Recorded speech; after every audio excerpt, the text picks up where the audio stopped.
الحمد لله نحمده ونستعينه ونستغفره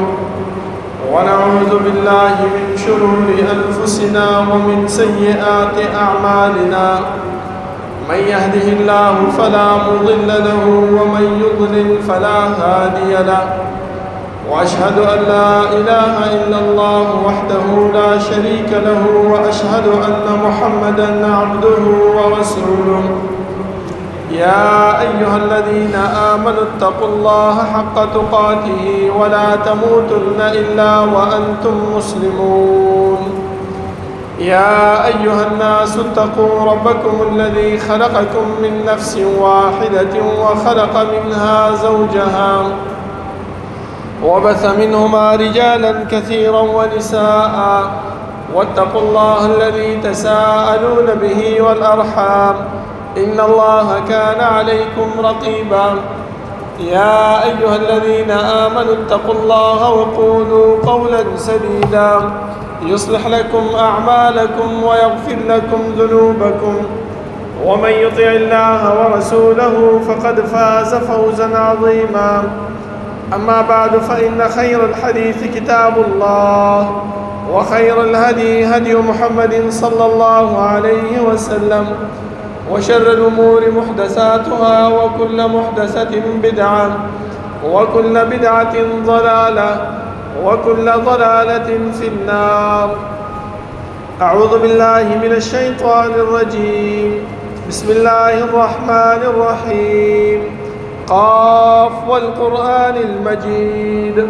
بل عجبوا أن جاءهم منذر منهم فقال الكافرون هذا شيء عجيب. أإذا متنا وكنا ترابا ذلك رجع بعيد. قد علمنا ما تنقص الأرض منهم وعندنا كتاب حفيظ. بل كذبوا بالحق لما جاءهم فهم في أمر مريج.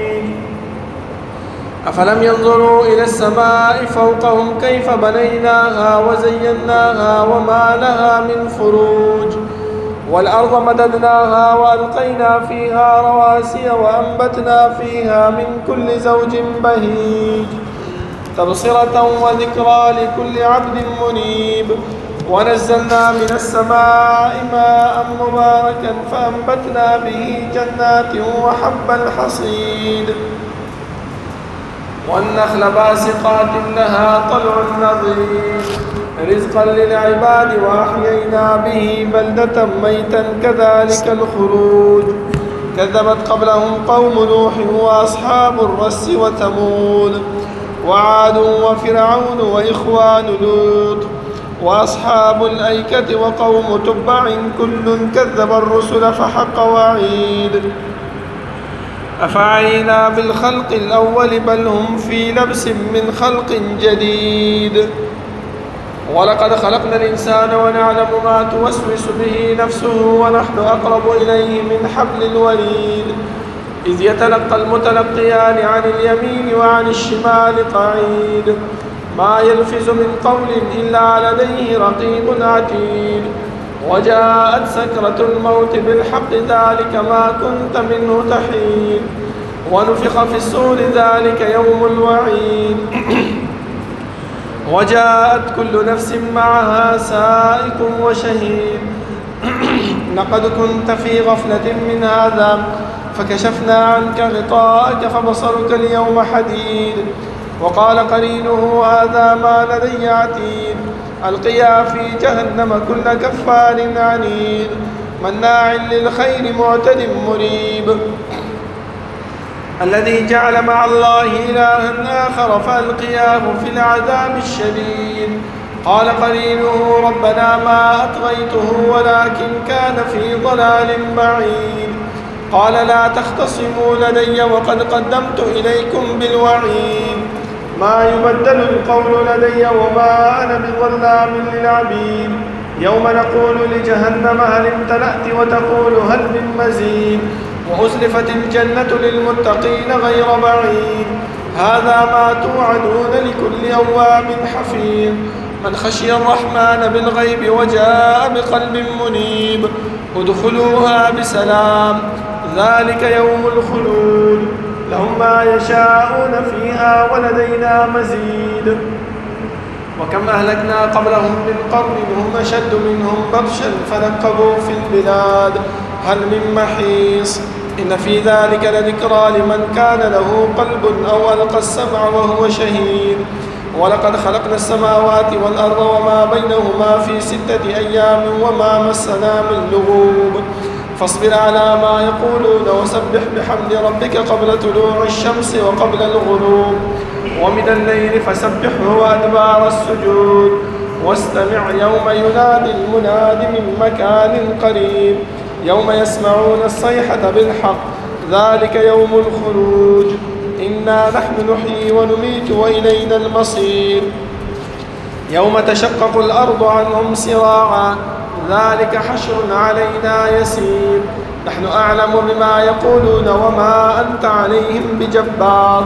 فذكر بالقرآن من يخاف وعيد اللهم صل على محمد وعلى آل محمد كما صليت على إبراهيم وعلى آل إبراهيم إنك حميد مجيد اللهم بارك على محمد وعلى آل محمد كما باركت على إبراهيم وعلى آل إبراهيم إنك حميد مجيد بسم الله الرحمن الرحيم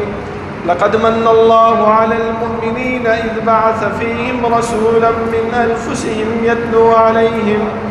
يتلو عليهم آياته ويزكيهم ويعلمهم الكتاب والحكمة وإن كانوا من قبل لفي ضلال مبين وقال تعالى قل بفضل الله وبرحمته فبذلك فليفرحوا وهو خير مما يجمعون دا الله رب العالمين أحكم الحاكمين دا طول بادشاہ دا طول زبردست هذا رب العالمين چې تمام کائنات خالق و مالک دے هذا الله چې تمام کائنات متصرف و منتظم دے هذا رب العالمين چې دا غي په صفاتو کې او صفت فعال لما يريد دے رب العالمين چې سکی سوخ چې کوي سرنګ چې کوي چا سره چې کوي کولای شي دا الله رب العالمين نسوک تپوس او پختنه نشي کولای خو هم يسألون دا مکلف مخلوقات چې هر څومره دي خو هغه انبیا دي او که امت ده باچاهان دي او که رعیه ده مالدار دي او که غریب ده د هر یو فرد نه الله رب العالمین تپوس کوي دا الله رب العالمین دا تپوس او دا پختنه دا په دې خبره باندې دلالت نه کوي چې موږ په دنیا کې کم عمل کوو الله ته پته نشته نه بلکې الله رب العالمین د دې د وجه نه تپوس کوي چې سبا دا انسان خپل اعمالو نه منکر نشي او د دې د وجه نه رب العالمین موږ سره کرامن کاتبین مقرر کړی دي چې سبا موږ نه تپوس کوي چې انسان دا کار دی ولې کړو نو انسان به منکر شي ځکه الله د مشرک په باره کې فرمایي چې والله ربنا ما كنا مشرکین اے الله موږ خو دنیا کې هیڅ قسم ته شرک نه وکړو الله رب العالمین به دې ملائکو ته وایي چې د دې انسان د عمل نامه او د رجسټر مخې ته کېده خو یو خبره ده زما محترمو چې زمونږ انسانانو دا رواج دی دا زمونږ په طبیعت کې دا خبره موجود ده چې کله کوم انسان مونږ ته ګواهي راکوي نو مونږ سمدستي د هغې په ګواهۍ باندې اعتراض کوو چې نه دا سړی دروغ وایي دا چې کوم وخت کې ما دا کار کولو یا ما دا کړی نه دی دا انسان په هغه وخت کې موجود نه دا دروغ وایي الله رب العالمین فرمایي چې ټیک ده که ته په دې ملایکو باندې اعتراض کې نو زه به ستا دا اندامونه ستا په دې اعمالو باندې ګواه کم يوم تشهد عليهم ألسنتهم وأيديهم وأرجلهم بما كانوا يعملون وهذا ورځ باندې رب العالمین زمونږ دا جبې زمونږ دا لاسونه زمونږ دا خپې زمونږ دا خولې دا به ګویا کي نو دا انسان به د خپلو اندامونو ته وایي چې لم شهدتم علینا په موږ دې ولې ګواهي وکړه نو اوس څه خبره ده زه خو نه سوځېږم دا تاسو په دنیا کې سوځېږئ هغه وایي چې سوځېدو مزېدو سره به وروستو ګورو خو الله ویل چې انطقنا الله الذي انطق كل شيء موږ خو الله ګویا کړي یو او الله رب العالمین زمونږ نه دغه خبرو تپوسونه کړي دي موږ هغې ته جواب ورکړو د الله رب العالمین لکونو کرورونه رحمتونه په جناب محمد رسول الله صلی الله علیه وسلم باندې چې هغه مونږ ته د رب العالمین ذات او صفات اسماء او احکام وحدانیت طریقې راته وښودلې او هغه لارې او هغه طریقې راته وښودلې چې په هغې باندې عمل کولو سره مونږ د رب العالمین رضا او جنت حاصلولی شو او هغه لارې او هغه طریقې راته وښودلې چې د هغې نه اجتناب سره مونږ د الله رب العالمین د قهر او د غضب نه بچ کېږو. زما محترمو، کله چې الله رب العالمین دا انسانان پیدا کړل نو د دې د پیدایش نه مخکې الله رب العالمین د ملائکو سره مشوره وکړله چې ای ملائکو زه په دنیا کې خپل خلیفه مقررول غواړم. د ملائکو ورته وویلې چې اتجعل فیها من یفسد فیها ویسفک الدماء، ای الله ته هغه شان مخلوق پیدا کړې چې د هغو بل کار به نه وي، بس صرف فساد به په ځمکه کې کوي او وینې به تویوي. وګوره ملائکو هم چې دی نو د انسان صفت څه بیان کړی چې دیو به په دنیا کې څه کوي، فساد به کوي، وینې به تویوي. خو لیکن الله ورته څه وفرمایل انی اعلم ما لا تعلمون، زه په هغه کارونو باندې کولو باندې پوهېږم چې کوم کارونو باندې تاسو نه پوهېږئ.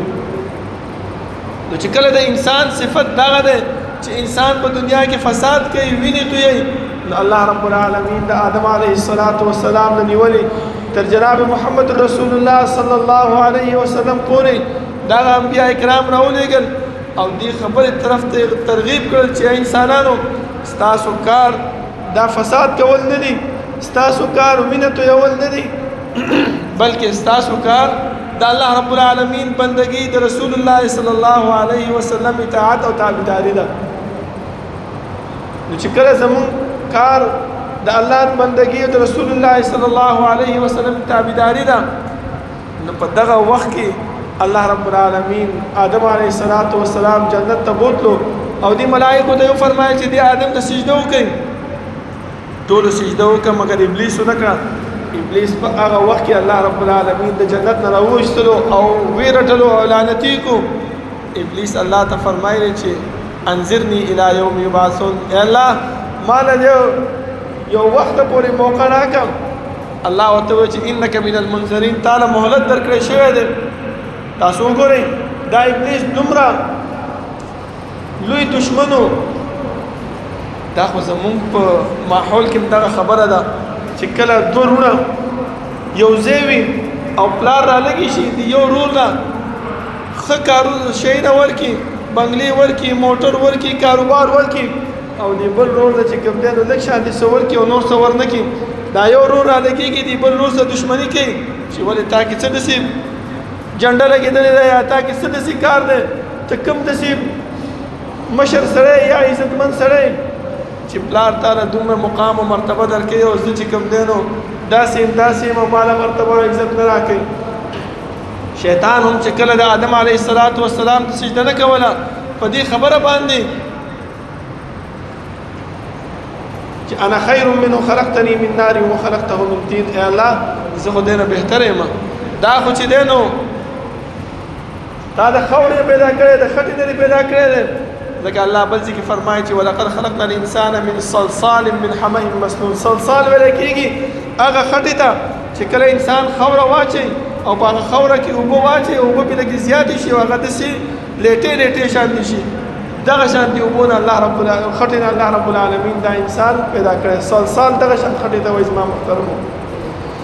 ابلیس ورته وویلې چې دا خو د خټې نه پیدا شوی دی او خټه خو کمزوری شی دی، په دې باندې څه کېږي او داسې خټې نه پیدا کړی چې دا په لاس کې هم نه ټینګېږي او نه په څه باندې ګزار کېږي او نه پې څه کېږي. او زه چې دې پیدا کړی یم من نار، د اور نه، زه خو دې د اور نه پیدا کړی یم او د اور خاصیت خو تاسو ته معلوم دی، سوځول کوي، ګرمول کوي، څه خاصیتونه په اور کې نشته دی. نو زه د ده نه بهتر یم، څنګه زه دته سجده وکړم؟ دغه تکبر په هغې کې راغی. نو بیا شیطان الله ته وفرمایل چې الله په دې خبره باندې زه درته دا خبره کومه چې لأزینن لهم فی الارض ولأغوینهم اجمعین، چې دا انسانان به زه ګمراه کوم او د دیو د ګمراه کولو سبب به دا وي چې دا بد عمل، دا د جهنم د تګ عمل، دا د خلاف شریعت عمل دیو ته د ثواب په نیت به پیش کومه، دا به د هغې نه ځان بچ کولی هم نه شي او استغفار او توبه به هم ترې نه شي کولی. لکه تاسو وګورئ د دغه شانتې خبرو د بندېدو دپاره د داسې خبرې نه د ځان د ساتلو دپاره الله رب العالمین موږ ته جناب محمد رسول الله صلی الله علیه وسلم هغه راولېږلو او الله رب العالمین موږ ته دغه خبره وکړله چې لقد من الله علی المؤمنین ما په انسانانو باندې په مسلمانانو باندې هغه صرف یې ګوره چې کله الله رب العالمین د تابعدارۍ د بندګۍ د رزق ورکولو خبره کوي نو یا ایها الناس ټول ویادئ خو چې کله د اطاعت خبره کوي کله چې د الله رب العالمین او د خپل د پیغمبر صلی الله علیه وسلم د تابعدارۍ خبره کوي نو بیا څه وایي لقد من الله على المؤمنين ما مؤمنانو باندې احسان کړی دی څه احسان یې کړی دی اذ بعث فيهم رسولا من انفسهم ما په دیو باندې دیو ته مې پیغمبر لېږلی دی دیو په شان دي همدغه شان دی چې څنګه دیو انسانان دي هغه پیغمبر هم انسان و کار یې څه شی من انفسهم يتلو عليهم آياته ويزكيهم ويعلمهم الكتاب والحكمة کار د دیو داو چې د جهنم ته د تک اعمالو نه به پاکوي داسې اعمال مه کوئ چې د هغه ذریعه د جهنم ته د تک وي داسې عمل مه کوئ چې په هغې باندې رب العالمین ناراضه کېږي داسې عمل مه کوئ چې په هغې باندې ستا د دنیا شپېته کاله کوم ژوند دی د هغې کوشش محنت خواري هغه بربادېږي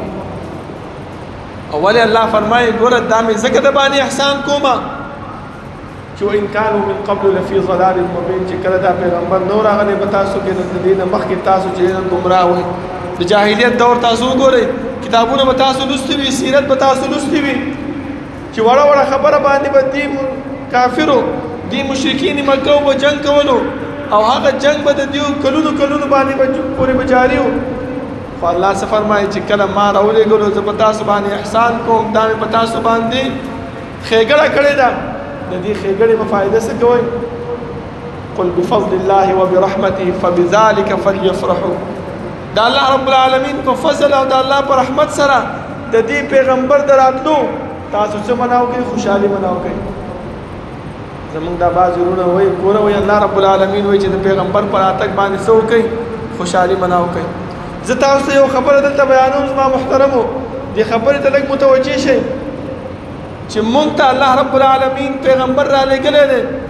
نو مونږ ته دا نه دي ویلي چې تاسو د هغې په پیدایش باندې څه وکئ خوشحالي مناو کړئ د هغې په پیدایش باندې خوشحالي چا مناو کړې وه سیرت کتابونه تاسو وګورئ چې کله ابولهب چې د رسول الله صلی الله علیه وسلم تره کېدلو او د عقیدې په لحاظ باندې لوی دشمنو الله رب العالمین د هغې د تباهۍ او د بربادۍ په وجه باندې صورت راولېږلو چې تبت یدا ابي لهب وتب هغه ته چې پته ولګېده چې یاره وراره دې پیدا شوی دی هغه سمدستي دا یو کار یې وکړو خوشحالي مناو کړه څه یې وکړه د هغې یو وینځه وه ثوبیه هغه یې ازاده کړه چې بیا هغه د رسول الله صلی الله علیه وسلم رضایي مورم شوې ده هغه یې ازاده کړه چې کله دا مردار شو چا په خوب کې ولیدو چې یاره څنګه حالات دي جهنم اور داسې حساب دی هغه ورته وویلی چې یاره بس صرف لږ شانتې دا د ګوتې اندازې مطابق لږ شانتې راحت راته میلاویږي د څه د وجې نه چې هغه پیغمبر مې پیدایش باندې د محمد صلی الله علیه وسلم په پیدایش باندې مې هغه صوبیه ازاده کړې وه نو ګورئ دا کار د چاو دا د ابولهب خو دلته بیا دا زموږ وروڼه دا خبره کوي چې ولې وګوره که نه ازادولو سره د خوشحالي په مناولو سره د جهنم نه د یو ګوتې مقدار باندې هم چې کوم دی راحت ورته میلاو شو که نه میلاو شو ورته دا خو صحیح ده خو لیکن زما محترمو ټیک ده الله هم فرمایي چې فبذلک فلیفرحوا خوشحالي تاسو مناو کوئ لیکن داسې خوشحالي نه ده که دا مونږ چې کوم مناوو دمان مونږ ګډو ودونه دا ګډېږو مونږه سندرې مونږ وایو جلوسونه مونږ باسو دا خوشحالي نه ده زما محترمو بلکې خوشحالي څه شی ده د الله رب العالمین بندگی او د الله رب العالمین اطاعت او الله رب العالمین چې خوشاله په څه باندې خوشاله رسول الله صلی الله علیه وسلم په مستدیر ودرېدلو تر دې پورې د پنډۍ مبارکې به وپړسېدلې صحابه به فرمایي چې د الله رسول ولې تا ته الله مخکینی ورسولي ټول ګناهونه معاف کړي دي هغه ته ویل چې افلا اكون عبدا شکورا ایا زه په دې خبره باندې شکریا د الله ادا نه کوم شکریا خلک څنګه ادا کوي موږ سره په دنیا کې کم یو کس ښېګړه وکړي نیکي وکړي زما ته د پیسو ضرورت او دا یو ملګری راشي او ما سره چې دی نو نیکي وکړي یو څو روپۍ راکړي زما هغه پریشاني ختمه شي زه د دې انسان خوشحالي دې سره څنګه مناوم د ده شکریه زه ادا کوم هغه شکریه پیغمبر فرمایي څه شی ده په دې عبادت باندې په دې بندګۍ باندې د الله رب العالمین د سر په سجود کېدو باندې په دې باندې نه ده چې موږ څه وکړو د الله رب العالمین نافرماني وکړو د الله رب العالمین چې کوم شی نه موږ منع کړي د هغې نه موږ څه شی شو منع شو نه بلکې هغه کارونه وکړو چې په کوم باندې موږ ته الله رب العالمین حکم او الله امر کړی دی ګینې تاسو وګورئ د رسول الله صلی الله علیه وسلم هر یو کار هر یو عمل هغه څه شی دی اسوه ده نمونه ده چې کله الله رب العالمین موږ ته پیغمبر صلی الله علیه وسلم را لېږلو د هغې د مبعوثیت د مخکې حالات هم تاسو مطالعه کوئ او د هغې د مبعوثیت نه وروسته هم حالات تاسو مطالعه کوئ چې کله ورکوټې د شلو کالو که د 15 کالو نو یتیمو مور هم نه وه پلار هم نه و تره ورته وویل چې بچیا گزاره نه کېږي تجارت او کاروبار باندې لاړ شه نو چا سره لاړ شم څنګه لاړ شم چا ورته وویل چې خدیجه رضی الله عنها دا د مکې ډیره مشهوره او مالداره زنانه ده دا خپل کاروبار چې دی نو شام کې کوي د ده کاروبار او د ده په سامان سره ته لاړ شه شام ته هغه سره خبره وکړه هغه ورسره راضي شوله د هغې یو غلام میسره هغه یې ورسره کو تاسو وګورئ زما محترمو زمونږ د پیغمبر صلی الله علیه وسلم یوه خبره مونږ دپاره اسوه او نمونه ده چې کله مال یې ویوړو په لاره کې روانو الله رب العالمین د دې پیغمبر ته چې کوم ځای کې به تیز نورو سورې دپاره به یې وریځه ورته د باندې مقرر کړله د مکې حالات داسې وو چې کله کم سړی به غلام و د غلام سره به داسې رویه کوله چې تا به الله دې د هغې نه وساتي خو چې کله دې میسره وکتل چې دا رسول الله صلی الله علیه وسلم داسې یو شخصیت دی د دې دا خبرې د دې دا انداز د تګ د دې انداز د سفر هغې نه ډېر متاثره شو او چې کله یې مال راوړو خدیجه رضی الله عنها خپله فرمایي تاسو دا سیرت کتابونه وګورئ رحیق المختوم او دغه شانتې سیرت ابن هشام دا کتابونه وګورئ په دې کې دغه خبره لیکلې ده چې خدیجه رضی الله عنها خپله وویلې چې یاره په دغه کال باندې چې کوم کال باندې رسول الله صلی الله علیه وسلم تللی ما دوچنده ګټه په هغې باندې کړې ده دا صرف دا باندې یادوم زما محترمو چې وګورئ د رسول الله صلی الله علیه وسلم هره خبره موږ دپاره اسوه او نمونه ده چې موږ هم کله چا سره سفر باندې ځو نو دا نه کوو چې په سفر کې هغه ته بد رد وایو په سفر کې هغه ته غوسه کېږو په سفر کې هغې سره چې دی نو داسې معاملات کوو چې هغه زموږ سره د سفر باندې تګ باندې پښیمانه وي چې یاره دا چا سره زه راغلی نه بلکې خپل پیغمبر ځان ته مخې ته اسوه ودرو چې یاره زموږ پیغمبر چې د میسره سره سفر کړی کوم انداز باندې کړی په کومه طریقه باندې کړی هغه طریقه او هغه انداز موږ څه کوو خپل کو زما محترم بیا تاسو وګورئ چې کله الله رب العالمین زموږ پیغمبر ته نبوت ورکوي نو ځان لواله اختیار کو او غار حرا ته ځي په غار حرا کې چې ملائک ورته راځي ملائک سره ګوره دا نه کوي چې بد اخلاقي ورسره کوي خوله ورسره تیزوي نه بلکې هغه ملائک راونیولو ځان ته یې رانږدې کو او هغه علم چې هغه سره هغه د رسول الله صلی الله علیه وسلم سینې ته واچولو د هغه ځینې په یره باندې راځي دا اوس وګوره موږ ته یو لویه اسوه په دې کې موجود ده او دا راته وایي چې چې انسانانو کله چې په انسان باندې پریشانی راشي تکلیف راشي مصیبت راشي نو په دې پریشانی په دې تکلیف او په دې مصیبت کې جزع او فزع مه کوئ چې ځان وهو یا چې کوم دی نه جړاګانې کوو یا چې دی نو تکلیف په ځان باندې تېرو یا چې دی نو خپل کپړې او جامې شلو نه بلکې دغه شان تکلیف چې کوم په رسول الله صلی الله علیه وسلم باندې راغلو ځکه ملایکې کله نه ولیدلې او دغه شان حالات نه ولیدلې زما محترمو دا خو صرف چې دی نو مونږ اورو مونږ ته اندازه کېږي چې دا یو انسان یو دشت و بیابان ځکې د غره په سر باندې ځان نه ناست دي او په دې ځان نه ځکې چاته داسې یو ملک راشي چې کله تا لیدلی نه وي او هغه راشي او تا ته رانږدې شي او تا خپل سینې ته رانږدې کړي نو په انسان باندې کومه یره او کوم حالات تېرېږي زما محترمو چې کله رسول الله صلی الله علیه وسلم کور ته راغی خپل بیبي ته وایي خدیجه رضی الله عنها ته چې زملوني زملوني وګورئ طریقه څه شی ده چې کله را باندې تکلیف راځي کله را باندې سخت راځي نو څه وکړو ځان باندې څادر واچو او وده شو چې هغه کومه یره کم سختي به مونږ باندې چې کوم زور او پریشر راغلی دی زمونږ بلډ پریشر چې های شوی دی د هغې د کمولو دپاره مونږ څه وکړو ارام وکړو زما محترم چې کله زمونږ دماغ برابر شي نو د هغې نه وروسته بیا کې څه کاروایي کوو هغه به کوو چې کله رسول الله صلی الله علیه وسلم را پاسېدو خپل کور والا ته هغه ټوله واقعه بیان کړله نو ګورئ زمونږ پښتنو کې دا لوی مصیبت دی چې مونږ خپل کور والا خپل ښځه هغه له هېڅ قسم د ترجیح نه ورکوو که چېرته دنه تپوس وکړو ستا څومره خرچه ده ته چې دا ډیوټي کې څومره تنخواه اخلي په دې باندې دې ښځه پوهه کړې ده زما د ښځې زما د تنخواه سره څه کار ده زما د ښځې زما د خرچې سره څه کار دی بس هغه ته کور کې ملاویږي که نه هغه خو داسې کېږي که نه هغه خو هغسې کېږي که نه ما باندې چې کوم مشکل راځي په هغې کې د ښځې څه کار دی دا زما محترمو زمونږ د پښتنو او زمونږ د ماحول او زمونږ د دې معاشري جهالت دی بلکې رسول الله صلی الله علیه وسلم هغه اسوه او طریقه چې موږ خپلو هغه سمدستي اولنۍ واقعه چاته بیانوي خپل بیبي ته بیانوي چې موږ ښځې ته ترجیح ورکوو نو دا ښځه به هم موږ ته ښه مشورې راکوي زما محترمو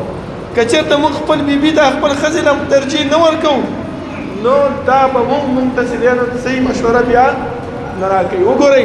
د رسول الله صلی الله علیه وسلم هغه طریقه او هغه اسوه وګورئ چې دا مشکل تینا د خوب باندې لږ آرام شو لږ کم شو نو بیبي ته فرمایي چې دغه راسره راسره کار وشو عبادت مې کولو یو ملک راغی او زه یې نږدې کړم او زور یې راله راکړو راته یې ویلې چې زه د الله رب العالمین د طرف نه ملک راغلی ته پیغمبر یې اقرأ بسم ربک الذي خلق خلق الانسان من علق دغه آیاتونه یې راباندې رانازل کړل بیبي ورته څه وایي ځکه چې پیغمبر خپل ښځې ته ترجیح ورکړی دی نو ښځه هم د هغې د تسلۍ دپاره اوس خبرې ورته کوي ګورې ورته څه ورته وایي لن یخزیک الله ابدا الله رب العالمین به تا هېڅکله ونه شرموي ولې تا کې خو دا بعضې صفات موجود دي انک لتصلی الرحم ته چې دی نو خپل ولي پالي د غریبو خلکو سره چې کوم دی نه ملاستیا کې چا سره چې کار نه وي هغوی له کار پیدا کړي د کمزورو خلکو سره کومک کړي دا صفات په تا کې موجود دي څنګه به الله رب العالمین تا وشرموي ګوره تسلي وله ورکړه هغه هم خوشحاله شو چې او یاره کار مې ښه روان دی ولې هلته خپل کور والا له ترجیح ورکړی او زما محترمو بیا هم هغه بیبي هم پریشانه ده په خپل د خاوند مبارکې په غلې نه کښېني بلکې خپل تره زوی ورقه ابن نوفل ته لاړو ورته یې ویلې چې د خپل دې وراره نه واوره ته خو څه لیدلي دي څه خبره یې اورېدلې ده څه خبره ده بچیه ووایه هغه چې ورته ویل داسې مسله راسره شوې ده هغه ورته څه وایي هذا الناموس دا هغه استازی دی د الله رب العالمین او هغه ملائک دی چې کوم موسی علیه السلام ته راغلی خو یو خبره زما یاد وساته چې کله ته د الله رب العالمین توحید او د الله رب العالمین وحدانیت بیانې نو دا خلق به تاسو سره څه کوي دشمني به کوي او تا به دې مکې نه وباسي رسول الله صلی الله علیه وسلم څه فرمایي او مخرجیهم آیا دې به موږ وباسي هغه چې او چا چې دا خبره بیان کړې ده په هغې سره دشمني هم شوې ده او هغه د دې ملک نه ویستلی شوی هم دی تاسو وګورئ زما محترمو زموږ د ماحول سره دغه خبره را مقایسه کړو چې کله نن سبا موږ چا نه لږ شانتې قرض ورکړو او دې انسان سره نیکي وکړو بیا تاسو د دې انسان له لاړ شئ او د هغې نه دا قرض وغواړئ د هغې نیکي او د هغې د خوالي بدله دا تاسو ته په کوم څه باندې درکوي تاسو سره بدي کوي که نه کوي تا ته بدماشي کوي که نه کوي تا ته چې دی نو هغه خبرې کوي چې تا په خپل ژوند کې نه یې اورېدلې ولې تا ورسره نیکي کړې ده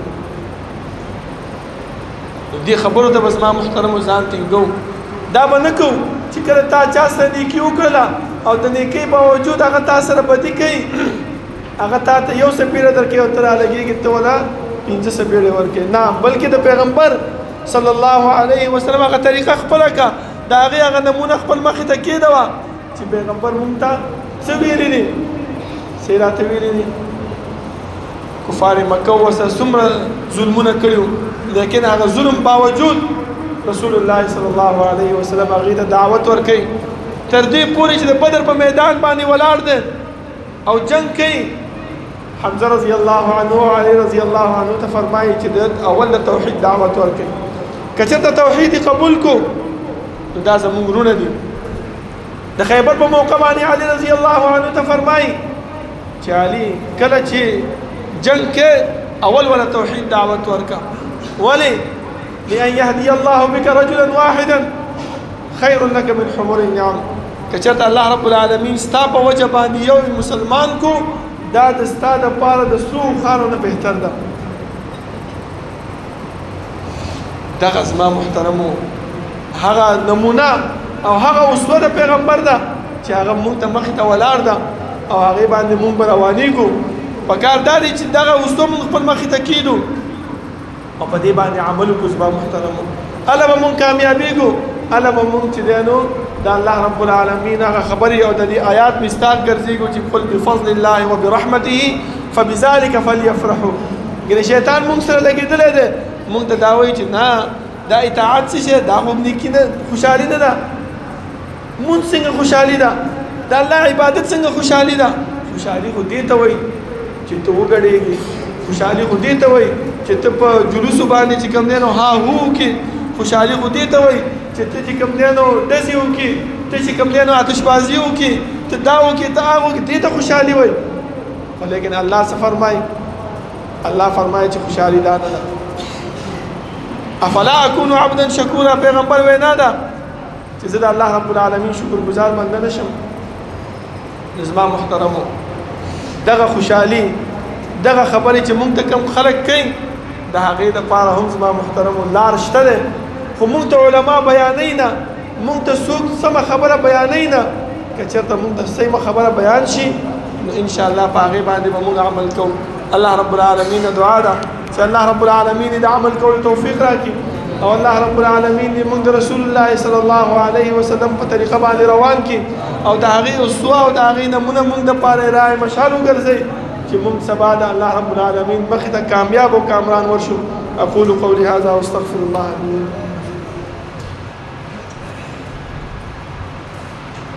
ان الحمد لله نحمده ونستعينه ونستغفره ونعوذ بالله من شرور أنفسنا ومن سيئات أعمالنا من يهده الله فلا مضل له ومن يضلل فلا هادي له وأشهد أن لا إله إلا الله وحده لا شريك له وأشهد أن محمدا عبده ورسوله يا أيها الذين آمنوا اتقوا الله حق تقاته ولا تموتن إلا وأنتم مسلمون يا أيها الناس اتقوا ربكم الذي خلقكم من نفس واحدة وخلق منها زوجها وبث منهما رجالا كثيرا ونساء واتقوا الله الذي تساءلون به والأرحام إن الله كان عليكم رقيبا يا أيها الذين آمنوا اتقوا الله وقولوا قولا سديدا يصلح لكم أعمالكم ويغفر لكم ذنوبكم ومن يطع الله ورسوله فقد فاز فوزا عظيما. زما محترمو، الله رب العالمین چې فرمایي چې د دې پیغمبر صلی الله علیه وسلم پر راتلو باندې خوشحالي مناو کوي، نو خوشحالي دا د زما محترمو چې موږ د الله رب العالمین عبادت او د الله بندګي وکړو. او که چېرته دا بعضې وروڼه موږ ته وایي چې ګوره الله فرمایي او کوم دلیل چې ما تاسو ته درکو چې ابولهب ته د ګوتې اندازې عمره راحت میلاو شوی د هغه وینځي په ازادولو باندې، دغه دلیل زموږ د میلاد مناولو والا وروڼه موږ ته بیانوي. زما محترمو، که چېرته موږ دې خبرې ته وګورو، دې خبرې ته لږ توجه وکړئ، دې خبرې ته که چېرته موږ وګورو نو د رسول الله صلی الله علیه وسلم په پیدایش کې اختلاف دی او په وفات کې اتفاق دی. د ټولو ائمو د ټولو مسلکونو دا اتفاق دی. زما محترم، اختلاف په څه کې دی؟ په پیدایش کې دی. د بریلی مسلک یو عالم دی، د هغې کتاب کې وګورئ تاسو، هغه دغه خبره لیکلې ده چې د رسول الله صلی الله علیه وسلم په پیدایش کې اختلاف دی. څوک وایي چې اتم د ربیع الاول دی، څوک وایي د نهم د ربیع الاول دی، او څوک وایي د لسم د ربیع الاول دی. هیڅ یو عالم، هیڅ یو کتاب داسې نشته چې هغې دغه خبره ذکر کړې وي چې د رسول الله صلی الله علیه وسلم پیدایش تاریخ هغه 12 د ربیع الاول دی. او که چېرته تاسو خپله اندازه ولګوئ د رسول الله پیدایش صلی الله علیه وسلم 1501 عیسوي باندې شوی دی، د عام الفیل نه 50 ورځې یا 55 ورځې بعد شوی دی. که خپله پرې اندازه ولګوئ نو همدغه تاریخ راځي، 12 د ربیع الاول نه راځي، بلکې یا اتم راځي او یا نهم راځي او یا لسم راځي. دې دریو کې یو ورځ راځي. او وفات په هغې باندې د ټولو دا اتفاق دی چې د رسول الله صلی الله علیه وسلم وفات په 12 د ربیع الاول باندې شوی دی. اوس وګورئ، دا زموږ وروڼه چې دا میلاد مناوئ، دا په پیدایش نه مناوئ بلکې په وفات یې مناوئ. شیطان موږ ته دا خبره کړې ده، ځکه الله سره وعده کړې وه چې لأزینن لهم فی الارض ولأغوینهم اجمعین، زه به دیونه ګمراه کوم او د بد عمل به ورته د ثواب په نیت پیش کوم، دوی به بیا توبه نه وباسي. مونږ ته چې دی نو دا وفات د پیدایش په دغه باندې پیش کړی دی چې وګوره الله هم فرمایي چې بفضل الله وبرحمته فلیفرحوا، خوشحالي مناو کوي. نورې خبرې راته داسې کوي چې کله مونږ د خپلو وروڼو سره کینو نو داسې خبرې به درته وکړي چې ستا به هم ذهن مشوش شي چې یاره دا خبره هم رښتیا دي، دا خبره هم صحیح ده، لیکن هغه خبره چې د قرآن او د حدیث سره برابر کو نو بیا په هغې کې زما محترم اختلاف دی، هغه دې سره برابروالی نه خوري. نو پکار دا دی زما محترمو چې موږ د داسې خبرو نه ځان وساتو او د الله او د الله د رسول صلی الله علیه وسلم په خبرو باندې عمل وکړو. اخره کې یو خبره بل کومه چې تاسو ته پته ده چې سبا نه بل سبا د فضل احد مولوي صاحب جومات کې اجتماع ده، د پنجاب نه تبلیغیان راغلي دي د قصور نه، هغو دلته اجتماع مقرره کړې ده. تاسو ټولو نه چې دی خواست دی چې په هغه اجتماع کې شرکت وکړئ چې څه ناسته زده کړو چې خپل آخرت په هغې باندې جوړ کړو. زما محترمو، ځکه موږ اوس هم په داسې کارونو کې، په داسې اعمالو کې مبتلا یو چې هغه نه په قرآن کې شته او نه په احادیثو کې شته. د هغې نه ځان ساتل پکار دی. دا به هله مونږ ته زده کېږي چې کله مونږ د قرآن په درس کې د خطبې ته په وخت باندې را حاضر شو او د داسې اجتماعاتو ته حاضر شو، د داسې علماو بیانونه واورو چې په هغې باندې مونږ ته د زړه سکون میلاویږي او د رسول الله صلی الله علیه وسلم په لار باندې مونږ روانېږو. بله دا زما محترمو چې نن سبا تاسو ګورئ لکه څنګه چې ما تاسو ته د رسول الله صلی الله علیه وسلم سیرت بیان کو، همدغه شانتې زموږ یو مرکزي جمعیت اهل حدیث د دوی هم دا پروګرام دی چې هغو د سیرت متعلق په دې جماعتونو کې څه دروس بیانوي، څه دروس کوي. انشاءالله دې جماعت ته به هم بعضې ملګري به راځي، نو د هغې دپاره څه د فنډ ضرورت دی، ځکه رسول الله صلی الله علیه وسلم چې کله غزوه تبوک ته تلو اول چې کوم دی اعلان د څه شي وکړو، د چندې وکړو. صحابه چې څومره د هغو وس کېدله ورې کړله. یو خبره درته کوم بیا بس کومه، په دې کې یو صحابي و چې کور ته لاړو هېڅ یې مونده نه کړل او هېڅ یې پیدا نه کړل، نو یو څو کجوري پیدا کړې او هغه یې راوړل، یو پټ پټ کېدو. الله رب العالمین د هغې د زړه ته وکتل، د هغې د نیت ته وکتل چې یاره څه شته دی نه، خو کجوري راوړې دي او د رسول الله صلی الله علیه وسلم مخې ته نه شي وړلی چې یاره دا صحابه به څه فرمایي چې مونږ څه راوړو او ته څه راوړل. الله رب العالمین د هغې دا انداز خوښ شو او پیغمبر ته د اوو اسمانونو نه حکم راولېږلو چې هغه سړي ته ورشه، هغه ډېر د اخلاص باندې را روان دی او د هغې نه دا کجوري قبول کړه. زما محترمو، صرف د اخلاص ضرورت دی، صرف د نیت ضرورت دی. انشاءالله الله رب العالمین به زموږ مال کې به برکت اچوي. په دې ګیټ باندې به کس ولاړې، هر یو کس نه دا التماس دی چې خالی بلاس مه تېرېږئ او په هغې کې څه ناسته کومک وکړئ. ربنا لا تزغ قلوبنا بعد إذ هديتنا وهب لنا من لدنك رحمة إنك أنت الوهاب. ربنا اغفر لنا ولإخواننا الذين سبقونا بالإيمان ولا تجعل في قلوبنا غلا للذين آمنوا ربنا إنك رؤوف رحيم. ربنا لا تؤاخذنا إن نسينا أو أخطأنا ربنا ولا تحمل علينا إصرا كما حملته على الذين من قبلنا ربنا ولا تحملنا ما لا طاقة لنا به واعف عنا واغفر لنا وارحمنا أنت مولانا فانصرنا على القوم الكافرين. صفونا برابر کې نږدې